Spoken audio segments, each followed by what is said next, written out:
નમસ્કાર દર્શક મિત્રો, આપ જોઈ રહ્યા છો અભિપ્રાય ન્યૂઝ. હવે જોઈએ અગત્યના સમાચાર.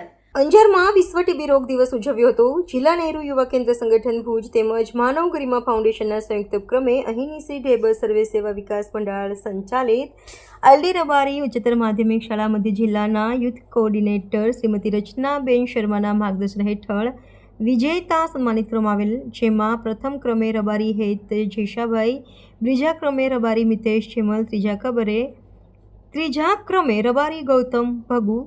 બે વિદ્યાર્થીઓને આશ્વાસનમાં શિલ્ડ અને પ્રમાણપત્ર આપવામાં આવેલ હતા. કાર્યક્રમ એલડી રબારી ઉચ્ચતર માધ્યમિક શાળા સંસ્થાના પ્રમુખ શ્રી હીરાભાઈ રબારી, ટ્રસ્ટી કાંતિભાઈ રોજ, આચાર્ય અમૃતભાઈ દેસાઈ, બાબુભાઈ દેસાઈ તેમજ ચિત્રકલાના જજીસ શ્રી નાનજીભાઈ રાઠોડ અને શ્રી ભરતભાઈ જોગી સાથે સંભાળેલ હતું. અંજારના અને વાયવી પ્રશાંત રાઠોડ, માનવ ગરિમા ફાઉન્ડેશનના સંસ્થાના ડીએસ રાઠોડ તેમજ સ્ટાફગણ ઉપસ્થિત રહીને કાર્યક્રમને સફળ બનાવેલ હતું. રિપોર્ટર ભરત ઠાકોર, અભિપ્રાય ન્યૂઝ, કચ્છ.